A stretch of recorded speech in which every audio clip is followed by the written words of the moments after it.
Et Ayura et Charlotte ont été éliminés de Koh-Lanta ce vendredi soir après un conseil qui a marqué l'histoire du jeu. Détenteurs de 2 colliers d'immunité, les candidats se sont confiés à 20 minutes sur cette saison extraordinaire. C'est du jamais vu dans l'histoire de Koh-Lanta. Ce vendredi, 2 candidats ont été éliminés à cause de la mécanique des destins liés, alors qu'ils détenaient chacun un collier d'immunité. Après un conseil haletant et un rebondissement que personne n'avait vu venir, la sentence est tombée. Ce sont donc Ayura, le plus grand aventurier du jeu par son nombre de victoires individuelles, et Charlotte, qui a misé sur l'aventure humaine plus que sur les stratégies, qui ont dû plier bagage. Les 2 candidats malheureux reviennent pour 20 minutes sur leur parcours, sur la fin de cet épisode qui restera dans les annales, ainsi que sur les menaces dont font l'objet plusieurs candidats de la saison. Partir avec 2 colliers d'immunité, c'est inédit dans Koh-Lanta. Vous gardez la face au moment du conseil, mais comment vous sentiez-vous à ce moment-là? Ayura. Je bouillonnais. J'étais déçu, j'en voulais énormément à Charlotte sur le coup, à vif, parce qu'on avait dit qu'on allait jouer le collier à 100%. Elle a été un peu embrouillée par les jaunes quand elle a été à la pêche aux infos. Elle était rassurée. Charlotte, il y a tellement d'émotions qui traversent mon corps à ce moment-là. D'abord, la culpabilité, mais ça, c'était avant que j'apprenne que Ayura avait un collier, donc ça a duré 5 minutes. Ensuite la honte, parce que j'ai les clés pour aller plus loin et je peux n'en vouloir qu'à moi-même. Et puis, j'étais dégoûté d'avoir fait confiance à des personnes qui m'ont trahi. Est-ce que vous vous rendiez compte que vous viviez l'un des moments qui allait marquer l'histoire du jeu? Ayura, je ne pensais pas au fait qu'on allait exploser l'audimat de TF1, loin de là, rire. Jusqu'à ce que Denis commence à dépouiller les votes, j'étais focus sur le collier de Charlotte. Quand il a demandé si quelqu'un avait un collier, j'espérais qu'elle fasse un retournement de situation à la dernière seconde. Eh bien non, j'étais même prêt à la bousculer, je voulais bouger pour la faire réagir. Je n'ai pas pu bouger, je ne me l'explique pas encore aujourd'hui. Charlotte, moi, je suis surtout en train de me dire que je vis le plus grand moment de honte de ma vie. Il faut savoir qu'avant de partir, je regardais La Guerre des Chefs en famille, et on avait vu Victor partir avec son collier. On rigolait tous, et en fait c'était mon tour. Je me suis dit que ma famille allait me terminer, rire. Ayura, comment peut-on oublier détenir un collier d'immunité? Ayura, j'étais figé, je n'ai pas d'autre explication. Dans la vie, il y a des choses qui ne s'expliquent pas, des choses qui doivent arriver. Quand j'ai trouvé mon collier individuel, même le caméraman était surpris. Il a essayé de me suivre pour faire des images, mais il n'a pas eu le temps tellement j'ai été rapide, il a été surpris. À ce moment, je me dis que j'ai un collier pour aller plus loin, perso. C'est peut-être ça qui me l'a fait oublier, j'étais focalisé sur le collier du binôme. Plusieurs mois après la fin du tournage, est-ce que vous vous en voulez encore? Charlotte, je m'en voudrais à vie. On parle de Koh-Lanta, pas d'un Trivial Pursuit, je faisais Koh-Lanta pour aller sur les poteaux, on ne le vit qu'une fois. Mais c'est un jeu, il fallait que je fasse plus de stratégie, je me suis fait prendre par l'affect. Moussa m'a choqué quand il a voté contre Ayura. J'avais fait des calculs toute la journée, mais à aucun moment je n'ai pris le vote de Moussa en compte. Ayura, de l'eau a coulé sous les ponts, il faut savoir sortir du jeu. En acceptant de revenir dans l'aventure, j'accepte les règles et les éliminations en font partie. On a souvent l'impression d'avoir toutes les cartes en main, mais ce n'est pas forcément le cas.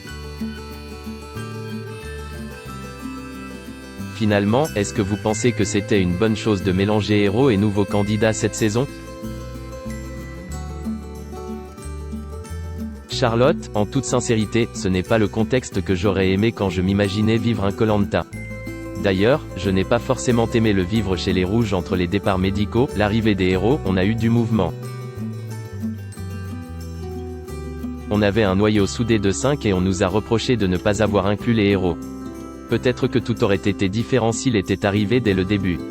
Même pour eux, c'était très compliqué parce qu'ils étaient en minorité. Et puis, c'était mon Koh-Lanta, j'aurais aimé découvrir plus de choses toute seule et qu'on me montre moins. J'avais vraiment envie de galérer. Te-Ayura, c'est très bien de mettre des nouveaux face aux anciens. Mais j'aurais préféré un versus, un combat des nouveaux contre les anciens. On est avec eux mais contre eux aussi, et ce n'est pas la même chose. Et encore moins avec le fait d'arriver 3 jours après le début de l'aventure parce que toutes les alliances et les stratégies se font dès le premier jour. C'était un challenge aussi de rester parmi ces nouveaux. Mais c'est un bon twist. Qu'est-ce qui a été le plus dur à vivre au bout de 24 jours d'aventure? Charlotte, ce sont les nuits sous la pluie. La bouffe, c'est loin derrière. On se couche quand le soleil se couche et on se lève quand le soleil se lève, donc les nuits sont hyper longues. Sous la pluie, on est trempé, il fait froid et c'est l'enfer. Je ne rêvais que d'une chose, ma couette, mon lit et Netflix. Te-Ayura, pour moi, ce qui a toujours été le plus dur dans Koh-Lanta, c'est le côté stratégie. On crée pas mal d'affinités entre nous mais il doit n'en rester qu'un. C'est dur pour quelqu'un comme moi qui donne facilement sa confiance. C'est le côté que je redoute le plus. Mais c'était quand même une aventure exceptionnelle et je n'en garde que du positif. Quel était votre objectif cette saison, et l'avez-vous atteint?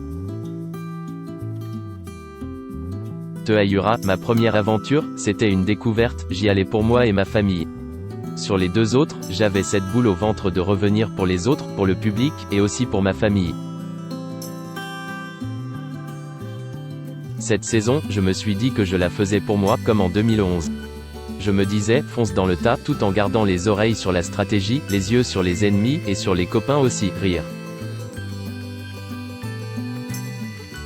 Je voulais profiter un maximum, et ça a été le cas, je me suis régalé.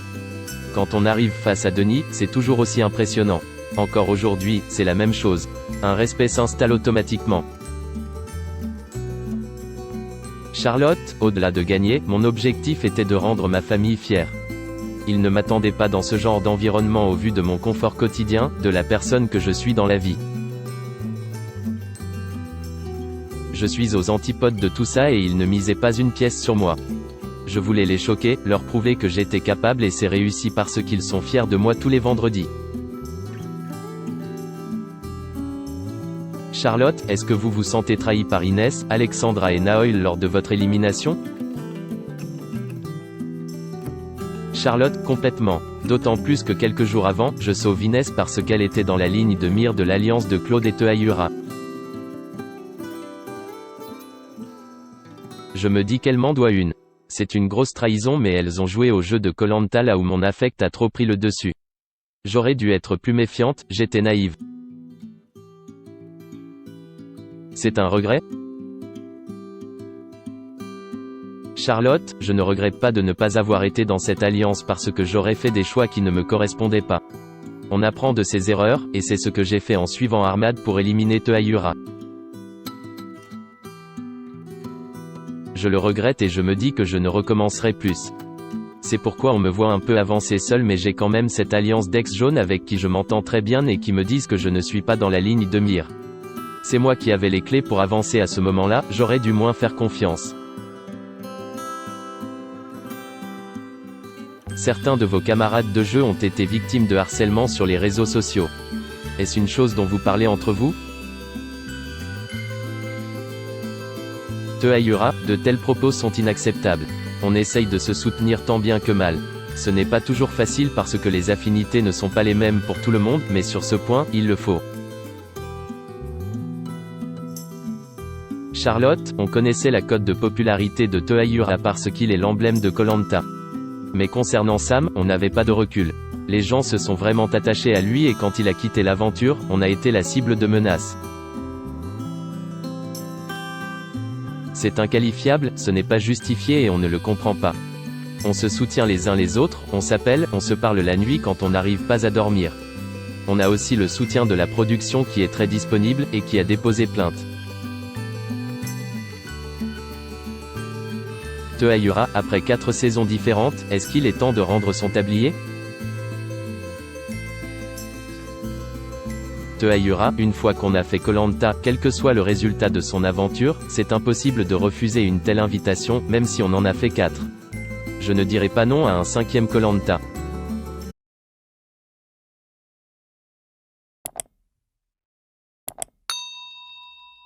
Chào các bạn, tôi là biên tập viên Hoàng Biên đến từ kênh tin tức 24 giờ. Hôm nay chúng tôi hân hạnh đưa đến cho các bạn những tin tức mới nhất được cập nhật luôn liên tục và cho các bạn những tin tức nóng hổi, tin tức thời sự trong nước và quốc tế. Rất mong quý vị quan tâm và ủng hộ cho kênh của chúng tôi để phát triển ngày một hơn. Và các bạn đừng quên like, share và support cho kênh của chúng tôi ngày càng phát triển. Xin chào tạm biệt và hẹn các bạn vào những bản tin tiếp theo.